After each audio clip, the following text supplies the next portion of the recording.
করতেছেন? ওইখানে যান। আমি শাহেদ। আসসালামু আলাইকুম, আমি রুহি। ওয়ালাইকুম সালাম।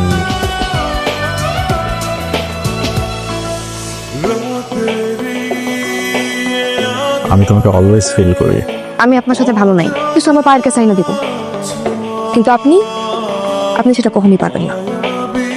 আপনি আমার ছাইড়া দেন বাস।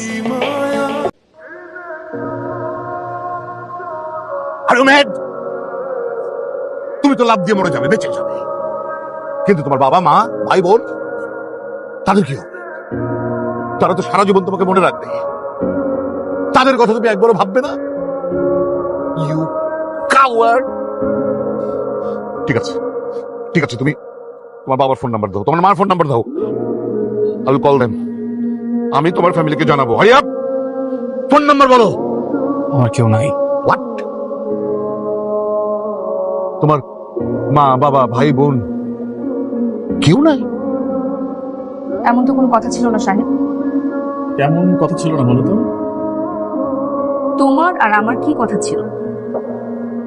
আমি ওইখান থেকে আসার পর তুমি আমাকে বিয়ে করবা।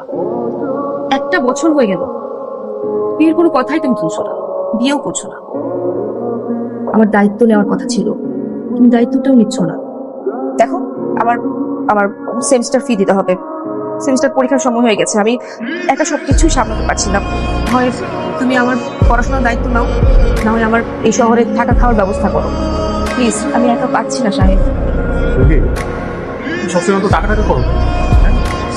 শুধুমাত্র এই একটা কারণে আমি তোমাকে এখন পর্যন্ত, কারণ আমি বিশ্বাস করতে পারতেছি না যে তুমি আসলেই ভালোবেসে আমার সাথে আসো নাকি আমার সবকিছু দেখে আসো। তুমি চিন্তা করো না, বাবা আমাকে পকেট মানিটা দিলেই আমি তোমার সেমিস্টার ফি দিয়ে দেবো। ওকে? আচ্ছা শোনো, ওই যে আমার ফ্রেন্ড আছে না জামাত, তোমাকে বলছিলাম, ও ফোন করছিল একটু আগে। ও বলছিল ও আর ওর ফ্যামিলি সবাই আজকে গ্রামের বাড়িতে যাচ্ছে। তো আমি ভাবতেছিলাম যে আমাদের তো আজকে মানে 2টা ক্লাসের গ্যাপ, প্লাস ওয়েদারটাও খুব সুন্দর, তুমি আমি একটু চাইলে যেতে পারি ওর বাসায় গিয়ে একটু কোয়ালিটি টাইম স্পেন্ড করলাম। সাহেব, আমি তোমাকে আগেই বলছি, বিয়ের আগে এসব কিছু সম্ভব না।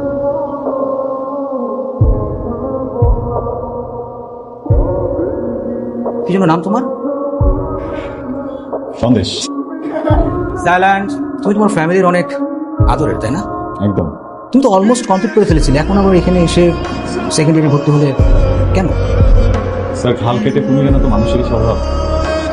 এমন একটা স্বভাব আমার ছিল।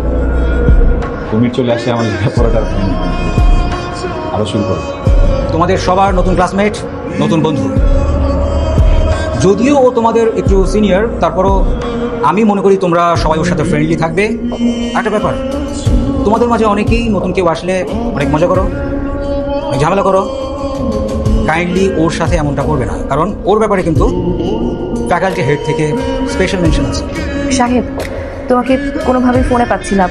আমার আগামীকাল সেমিস্টার ফি জমা দেওয়ার লাস্ট ডেট।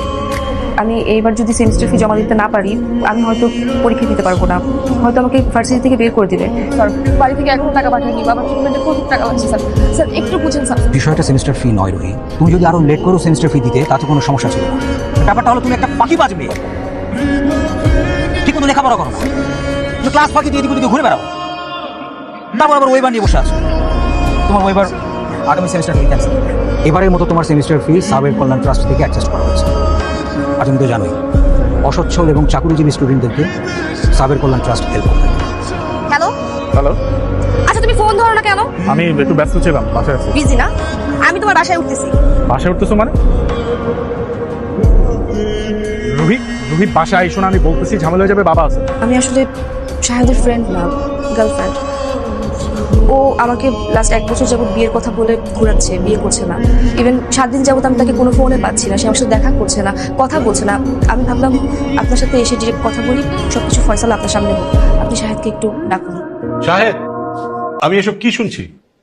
বাবা করলাম, আমি সব এক্সপ্লেন করছি। বাবা, ও আমার পরিচিত, ওর সাথে আমার রিলেশন ছিল, এন্ড একটা পর্যায়ে গিয়ে আমি ভাবছিলাম যে ওর সাথে আমার যায়, বাট আই ওয়াজ রং বাবা। ও একটা গোল্ড ডিগার বাবা, ও টাকা পয়সা লোভী। মুখ সামনে কথা বলো তুমি। কি মুখ সামনে কথা? কি বলতে চাও তুমি? কেন আসছো আমার বাসায়? She was married. আমি মানি ওর সাথে আমার রিলেশনশিপ ছিল, বাট আমি কোনোভাবেই জানতাম না বাবা রিলেশনশিপের আগে দ্যাট ও ম্যারিড ছিল। আঙ্কেল বিশ্বাস করুন, আমি লোভী না। হ্যাঁ, আমি যা করেছি সবকিছু ওকে ভালোবেসে করেছি। আমার হাজবেন্ডের সাথে লাস্ট টাইম আমার বনিবনা হচ্ছিল না, আমি ওকে ভালোবেসে আমার হাজবেন্ডকে আমি ডিভোর্স দিয়েছি। আমি শুরু থেকে বুঝতে পেরেছি যে তুমি একটা অসভ্য ফ্যামিলি থেকে এসছো, না হলে এখানে এসে এসব কথা বলতে না। তুমি আমাদের ফ্যামিলি সম্পর্কে জানো, আমরা কি বিলং করি, কোন অ্যাঙ্গেল থেকে তোমার সম্পর্ক ভালোবাসা বা বিয়ে শাদী পর্যন্ত যাবে।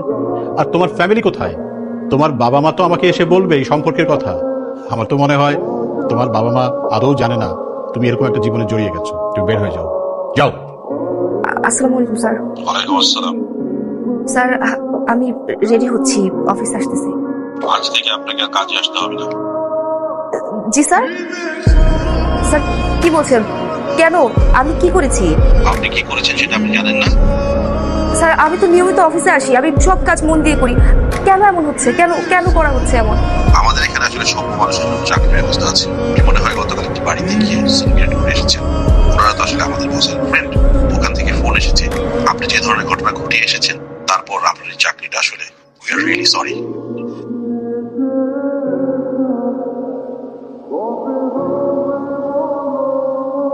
সালাম কুমার থেকে রুহি বলছেন। জি বলছি। আপনার চাকরিটা প্রায় নিশ্চিত, শুধু কনফার্মেশনের জন্য আপনাকে দরকার। আপনার কি একটু সময় হবে?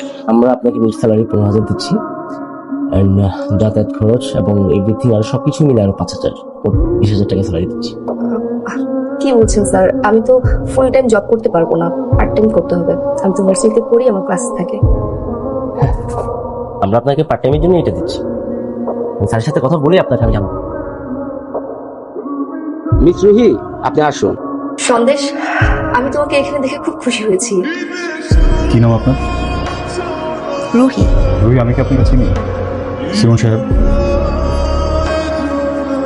দেখুন আমাদের এটা তো রেস্টুরেন্ট বিজনেস, তাই না? এমপ্লয়ীদের ম্যানার থাকাটা ইম্পর্টেন্ট। আমরা কোনো ম্যানারলেসকে হায়ার করতে পারবো না। সো আপনি প্লিজ নেক্সট ক্যান্ডিডেটকে রাখুন। সরি, আপনার চাকরিটা হচ্ছে না, আপনি বুঝতে পারেন। স্যার কি বলেন?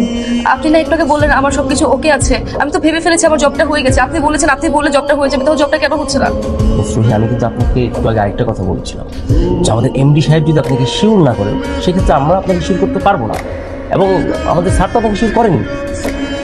স্যার স্যার বিশ্বাস করুন, আমি অনেক প্রবলেমে আছি, আমার জবটা খুব দরকার। আপনি প্লিজ একটু বোঝার চেষ্টা করুন। আপনি একটু বোঝার চেষ্টা করুন যে আপনার চাকরিটা হচ্ছে না, আপনি চলে যান প্লিজ। স্যার আমি কি কোনো ভুল করেছি? আমার মনে হচ্ছে আপনি কিছু একটা ভুল করেছেন। দেখুন, আমি বিগত 6 মাস যাবত আমার স্যারকে আমি দেখে আসছি। স্যার আজকে যেভাবে কথা বলেছেন, স্যার কখনো কোনো কথা বলেন। প্লিজ আপনি আসুন প্লিজ। স্যার একটু কিছু করুন স্যার, প্লিজ একটু বোঝার চেষ্টা করুন স্যার, প্লিজ। আমি কিন্তু আপনাকে ভদ্রভাবে বলছি, আমি কিন্তু সিকিউরিটি রাখবো কিন্তু, প্লিজ। আরে sir, Ruhi please. Sir sir আমি সরি স্যার, আমার ভুল হয়ে গেছে। আমি অন্য কারোর সাথে আপনাকে মিলিয়ে ফেলেছি, আমি আপনাকে আসলে চিনতে পারিনি স্যার। আমি এটা কখনো করবো না স্যার, আমি সরি স্যার। আমার এই জবটা খুব দরকার স্যার। আমার বাসা ভাড়া, সেমিস্টার ফি সব কিছু বাকি। আমার হয়তো এই জবটা না পেলে আমার জীবনটাই থেমে যাবে স্যার। আমি কিছু করতে পারবো না। আমি জীবনে শুধু পড়াশোনাটাই করতে চেয়েছি, আর কিছু করতে চাই না। আমার দ্বারা কখনো খারাপ কিছু করা সম্ভব না স্যার, আর কখনো খারাপ কিছু করিনি স্যার। স্যার আপনি যা বলবেন আমি সেভাবে চলবো। আপনি যা যা করতে বলবেন আমি তাই করবো। আমি কাজটা মন দিয়ে করবো স্যার। স্যার প্লিজ আমাকে জবটা দেন sir, please sir, please sir, please sir. Sir জি sir, okay sir, please Rohit, আপনার চাকরি হয়ে গেছে। জি স্যার। আপনার চাকরি হয়ে গেছে, আগামীকাল থেকে আপনার জয়েন।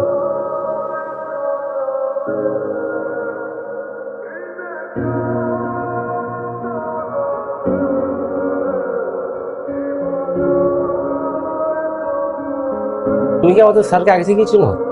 তার মানে ওই দিন তোমার কথাবার্তা শুনে মনে হচ্ছে যে তুমি স্যারকে আগে থেকেই চিনো। হ্যাঁ, আমি ওনাকে আগে থেকে চিনি। উনি আমার ক্লাসমেট, আমরা একই ভার্সিটিতে পড়ি, একই ক্যাম্পাসে আছি। ওনার পড়াশোনায় গ্যাপ ছিল, এখন আমাদের সাথে কন্টিনিউ করছে।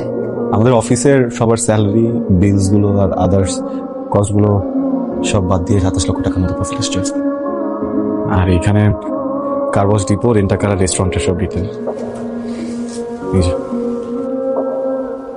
তোর কাছে আমি হিসাব চেয়েছি। বাবা, এরকম করলে তো হবে না, তাই না? যে ছেলে তার স্ত্রীর জন্য শেষ সম্বলটা বিক্রি করে দেয়,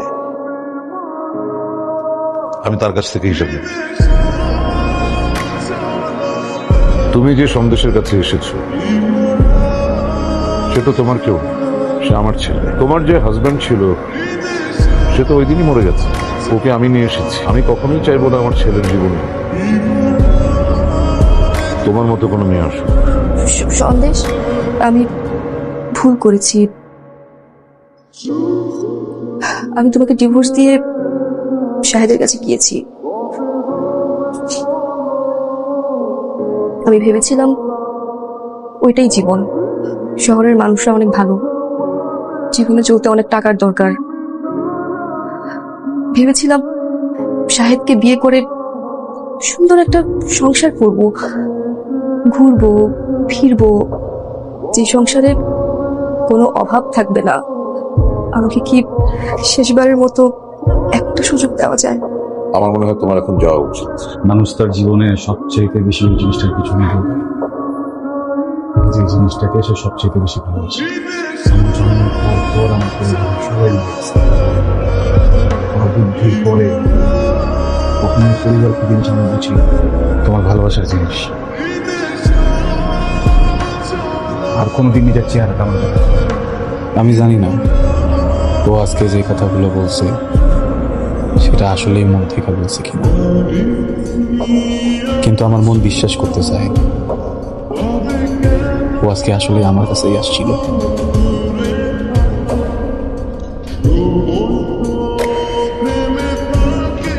আমার মন বিশ্বাস করতে চায় ও আমার টাকা কেনা, আমার জৌলস কেনা,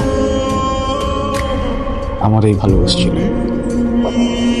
হয়তো বা দেরি করে ফেলছে, কিন্তু নিজের ভুলটা বুঝতে পারছে।